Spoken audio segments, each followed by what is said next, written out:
ഐക്യരാഷ്ട്ര സംഘടന അംഗീകരിച്ച ഏക ഹോബിയാണ് ഹാം റേഡിയോ. ഏറ്റവും കൂടുതൽ ഹാം റേഡിയോ ഓപ്പറേറ്റർമാരുള്ള രാജ്യം ജപ്പാനാണ്. ഹോബികളിലെ രാജാവ് എന്നറിയപ്പെടുന്നത് സ്റ്റാമ്പ് ശേഖരണം. രാജാക്കന്മാരുടെ ഹോബി എന്നറിയപ്പെടുന്നത് നാണയ ശേഖരണമാണ്. സ്റ്റാമ്പുകളെക്കുറിച്ചുള്ള പഠനമാണ് ഫിലാറ്റലി. നാണയങ്ങളെക്കുറിച്ചുള്ള ശാസ്ത്രീയ പഠനമാണ് ന്യൂമിസ്മാറ്റിക്സ്. ഇറ്റാലിയൻ കവി പെട്രാർക്കാണ് നാണയ ശേഖരണ ഹോബിയുടെ പിതാവ്. മെഡലുകൾ, സ്മാരക നാണയങ്ങൾ തുടങ്ങിയവ ശേഖരിക്കുന്ന ഹോബിയും പഠനവുമാണ് എക്സോന്യൂമിയ. വൃക്ഷങ്ങളെ മുരടിപ്പിച്ച് ചെറുതാക്കി വളർത്തുന്ന ജാപ്പനീസ് രീതിയാണ് ബോൺസായി. ബോൺസായി രീതിക്ക് തത്തുല്യമായുള്ള ചൈനീസ് സമ്പ്രദായമാണ് പെൻജിങ്. പുണ്യവാളന്മാരെക്കുറിച്ചുള്ള പഠനമാണ് ഹാഗിയോഗ്രാഫി. ഫില്ലുമനിസം എന്നത് തീപ്പെട്ടിക്കൂടുകൾ ശേഖരിക്കുന്ന ഹോബിയാണ്. പോസ്റ്റ് കാർഡുകൾ ശേഖരിക്കുന്ന ഹോബിയാണ് ഡെൽറ്റിയോളജി.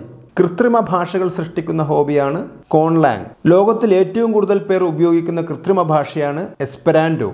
പോളണ്ടുകാരനായ ലുഡിക് സാമൻഹോഫാണ് 1887 എസ്പെരാൻഡോ ഭാഷ അവതരിപ്പിച്ചത്. വടിവത്ത കൈയക്ഷരങ്ങളെക്കുറിച്ച് പഠിക്കുകയും ശീലിക്കുകയും ചെയ്യുന്ന ഹോബിയാണ് കാലിഗ്രാഫി. ഓട്ടോഗ്രാഫുകൾ ശേഖരിക്കുന്ന ഹോബിയാണ് ഫിലോഗ്രഫി. ഗ്ലാസുകളിൽ വർണ്ണചിത്രങ്ങളും വർണ്ണലിപികളും രേഖപ്പെടുന്ന ഹോബിയാണ് എനാമൽ. കടലാസ് ഉപയോഗിച്ച് കരകൗശല വസ്തുക്കൾ നിർമ്മിക്കുന്ന ഹോബിയാണ് ഒറിഗാമി. പക്ഷി നിരീക്ഷണവും പഠനവുമാണ് ഓർണിത്തോളജി. തേനീച്ചകളെ ഇണക്കി വളർത്തുന്ന ഹോബിയാണ് ഏപ്പിക്കൾച്ചർ. മൊയിലുകളെ ഇണക്കി വളർത്തുന്ന ഹോബിയാണ് കൂണിക്കൾച്ചർ. പച്ചക്കറി കൃഷി ചെയ്യുകയും പരിപാലിക്കുകയും ചെയ്യുന്ന ഹോബിയാണ് ഒലേറികൾച്ചർ. പൂന്തോട്ടം ഒരുക്കുകയും പൂകൃഷി നടത്തുകയും ചെയ്യുന്ന ഹോബിയാണ് ഫ്ലോറികൾച്ചർ. പാമ്പുകളെയും ഇഴജന്തുക്കളെയും ഇണക്കി വളർത്തുന്ന ഹോബിയാണ് ഹെർപ്പറ്റോകൾച്ചർ. പ്രാപ്പിടിയൻ, പരുന്ത് തുടങ്ങിയ പക്ഷികളെ വേട്ടയ്ക്കും മത്സരപ്പറപ്പിക്കലിനുമായി ഇണക്കി വളർത്തുന്ന ഹോബിയാണ് ഫോൾക്കോൺട്രി.